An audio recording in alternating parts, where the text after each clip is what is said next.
Assalamu alaikum. Thank you so much for having me, and to all of the women on the panel, it's really an honor to be speaking with you this afternoon. To Professor Shagufta Ashraf, firstly, let me commend you and honor you on this International Women's Day.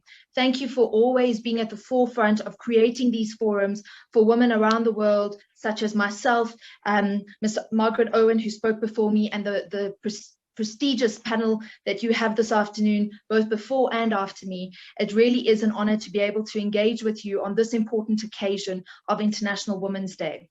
My message is one of pure solidarity with the Kashmiri women who fight for justice on a daily basis. It is really important on a day such as this for us to remember that no matter where in the world we are, myself specifically, I am now in South Africa, so far removed from the Kashmiri issue. I live in a part of the world where we have so many challenges, social justice challenges, inequality challenges. And unfortunately, the truth is that the issue of Kashmir and the occupation by India is one that doesn't even see the light of day. The media do not even go anywhere near this specific cause. It's just not something that we speak of. Ms. Owen said a bit earlier, why does nobody condemn India?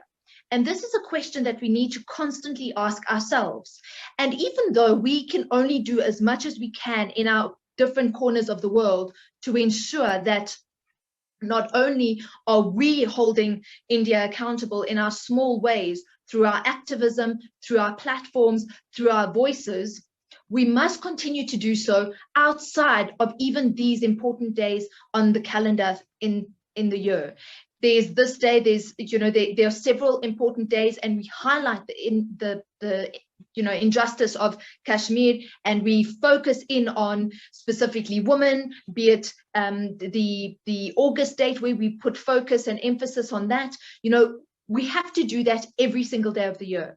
It is very, very difficult for some of us because of the media blockade on this issue, but we have to constantly, as I said, ask ourselves, what is it that we do to stand up and ensure that we are putting forward the truth and just information into the circles and spaces that we have access to? As somebody who, as an activist, has found how to really harness the power of social media and to use it to my advantage in the work that I do, on my trip just a little over a year ago, before the world went into lockdown, I was very privileged to travel to Kotli in Pakistan-administered Kashmir. And to be in Kashmir alongside Professor Ashraf was something truly very special. Not only because I got to meet Kashmiri women who have really suffered, Kashmiri women who all have so many important stories to tell, but I could understand firsthand how it is that Kashmiri people are living in Pakistani-administered Kashmir. And through that experience and my time on the ground, I was able to come back home and to truly tell the story of what I saw for myself. I didn't share a story of what I was told or what I read about or what I perhaps saw online on a YouTube video, etc.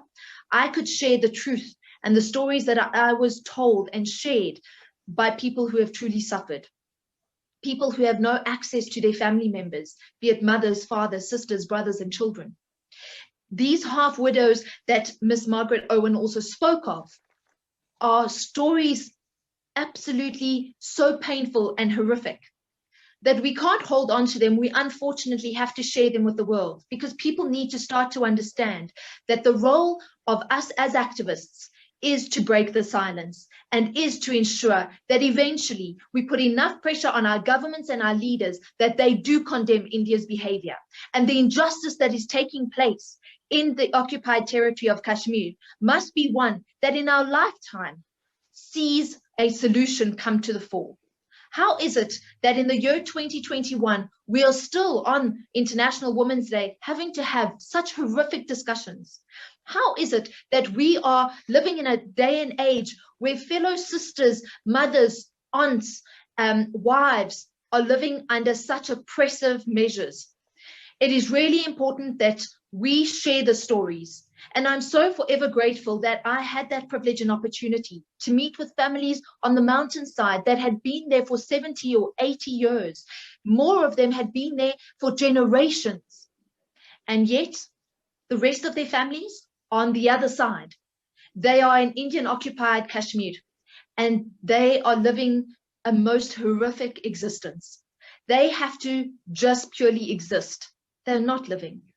And so today, my message of solidarity from the other end of the world, here in Johannesburg, in South Africa, is really with the Kashmiri women who fight for justice.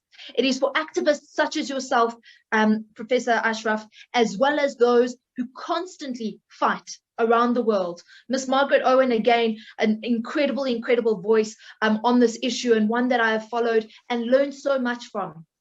I know just a little, but every day I aim to learn a little bit more. For those of you on social media, I would encourage you to look for the Kashmiri activists who are online. Share their content. There is so much that we can do in order to break the media blockade that exists put out by India, the propaganda that is put out there.